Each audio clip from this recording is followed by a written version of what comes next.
इस क्वेश्चन में अपने से पूछा गया है the circuit shown in figure contains a battery, जैसा कि हम देख पा रहे हैं ये एक बैटरी है, अ रियोस्टैट ये वाला, एंड टू आइडेंटिकल लैम्प्स, एक P और एक Q.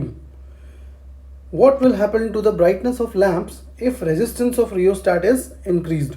यानी कि हमसे बोला जा रहा है कि इसकी यानी कि रियोस्टैट की जो रेजिस्टेंस की वैल्यू है उसे अगर हम इंक्रीज़ करेंगे तो फिर ये जो दोनों बल्ब्स हैं उनके ब्राइटनेस पे क्या फ़र्क पड़ेगा, क्या वो ज़्यादा ब्राइट होंगे, क्या वो कम ब्राइट होंगे पहले के कंपैरिजन में, या फिर उनमें कोई चेंज नहीं होगा.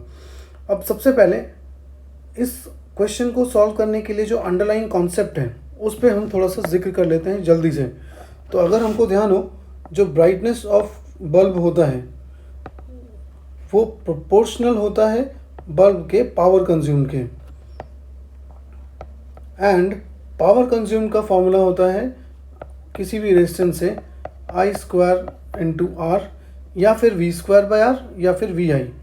यहाँ पे इस क्वेश्चन में हम देख रहे हैं कि दोनों बल्ब्स आइडेंटिकल हैं, यानी कि इन दोनों के जो रेजिस्टेंसेस होंगे वो दोनों सेम होंगे. तो अगर मुझे ब्राइटनेस कंपेयर करना है तो मैं करंट दोनों का कंपेयर करके ब्राइटनेस बता सकता हूँ. यानी कि यहाँ पे अगर दोनों का रेजिस्टेंस सेम है तो मैं बोल सकता हूँ कि पावर प्रोपोर्शनल है I² के, hence power will be proportional to I². That simply means brightness will be proportional to I². तो अब हम इसको सॉल्व करने पे ध्यान देते हैं और जो शॉर्ट तरीका है उस पर हम बात करते हैं. तो सबसे पहले एक काम करते हैं हम, शॉर्टकट ऐसा है कि एक केस लेते हैं हम. हम यहाँ पे दो केसेस करते हैं. सपोज करो एक केस में हम लेते हैं कि सपोज जो रियोस्टैट की वैल्यू है that is tending to infinity, and या फिर हम एक काम करते हैं पहले ज़ीरो ले लेते हैं, फिर बाद में रियोस्टैट की वैल्यू हम बढ़ा करके टेंडिंग टू इन्फिनिटी लेंगे. अब जब मैं इस रियोस्टैट को ज़ीरो लूँगा तो उस केस में हम यहाँ पे देख सकते हैं जो रियोस्टैट वाला पार्ट है, यानी कि इसको मैं रिप्लेस कर सकता हूँ एक सिंपल कनेक्टिंग वायर से. तो मैं एक काम करता हूँ, इस सर्किट को ड्रॉ करता हूँ और बल्ब्स को भी रेजिस्टेंसेस से रिप्लेस करके ड्रॉ कर लेता हूँ. तो सर्किट कुछ इस तरीके का अपने को देखने को मिलेगा. ये बैटरी, ये हमारा बल्ब P, ये वाला हमारा बल्ब Q, एंड इस केस में रियोस्टैट की रेजिस्टेंस 0 है तो हम उसे कनेक्टिंग वायर से रिप्लेस कर सकते हैं. यहाँ पे bulbs P and bulbs Q है, इनका रेजिस्टेंस मैं R अज्यूम कर ले रहा हूँ और इस बैटरी को V. तो अगर मैं यहाँ से ऑब्ज़र्व करूँ तो जो करंट इस बैटरी से पास हो रहा है वही करंट इस बल्ब P से पास हो रहा है.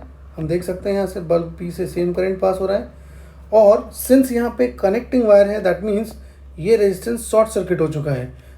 तो हेंस कोई भी करंट उससे पास ना करके ये करंट सीधा इधर से पास करते हुए इधर को चले जाएगा. यानी कि इस केस में मैं P के लिए अगर बात करूं, बल्ब P के लिए, तो मुझे पता है कि जो करंट होगा that current will actually be equal to net current through the battery, that is V upon इस बैटरी, यानी कि इस सर्किट का इक्विवेलेंट रेजिस्टेंस अब हो जाएगा सिर्फ R.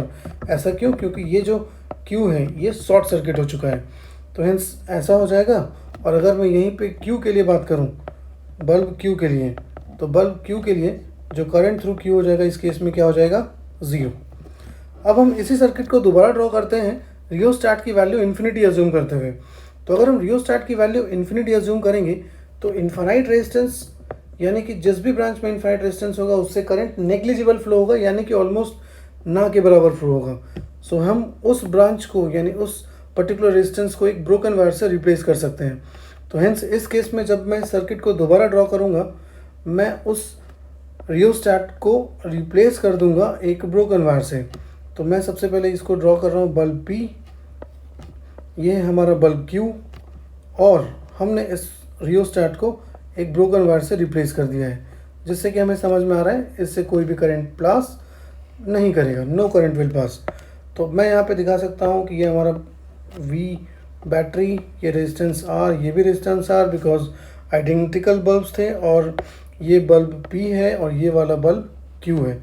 तो अगर मैं इसमें ऑब्जर्व करूँ बैटरी से जो करंट आई निकलेगा वो सेम करंट P से भी पास करेगा, एंड सिंस नीचे वाला सर्किट ब्रोकन है तो यही सेम करंट Q से भी पास करते हुए चला जाएगा और वापस बैटरी को. तो अगर इस केस में मैं बात करूं P के लिए, तो P के लिए जो करंट होगा IP will actually be equal to, तो हम ध्यान दे सकते हैं वो वही करंट है जो कि बैटरी से निकल रहा है, एंड बैटरी से जो करंट होगा दैट्स V अपॉन इस सर्किट का R इक्वलेंट। इस सर्किट का R इक्वलेंट हम देख सकते हैं R और R सीरीज़ में, तो ये क्या हो जाएगा 2R। नेक्स्ट सेम तरीके से हम Q के लिए भी बात कर सकते हैं। Q के लिए जो करंट है वो हम देख सकते हैं वो सेम है जो P से पास कर रहा है, जैसा कि मैंने इसमें शो किया। ये कुछ सेम करंट यहाँ से आ रहा है और इस रास्ते से ऐसे फ्लो करके चला जा रहा है, हेंस यहाँ पे V इसका आंसर भी सेम होगा, दैट इज़ V/2R।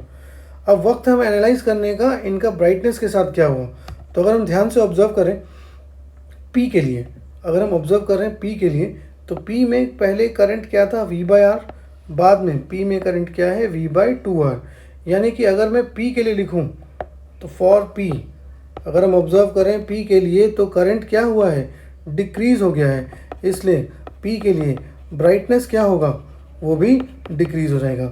और यहीं पे अगर मैं बात करूं Q के लिए, तो पहले करंट 0 था, बाद में करंट इंक्रीज़ हो चुका है, हेंस अगर मैं यहाँ पे लिखता हूँ फॉर Q, तो हमें दिख रहा है कि करंट इंक्रीज़ हो चुका है Q के लिए, इसलिए उसका ब्राइटनेस भी इंक्रीज़ हो जाएगा। हेंस अगर मैं यहाँ पे देखूँ तो इसमें Q का ब्राइटनेस इंक्रीज़ हुआ है एंड P का ब्राइटनेस कम हुआ है, that means P has become less brighter and Q has become more brighter, और you can say simply brighter. So अपने को दिख सकता है यहाँ पे जो ऑप्शन 1 है जिसमें lamp P less brighter and lamp Q more brighter, जैसा कि मैंने लिखा P के लिए ब्राइटनेस कम हो जाएगा, Q के लिए ब्राइटनेस बढ़ जाएगा, हेंस P के लिए लेस ब्राइटर, Q के लिए ब्राइटर। तो इस केस का आंसर या इस क्वेश्चन के लिए आंसर हो जाएगा ऑप्शन नंबर 1।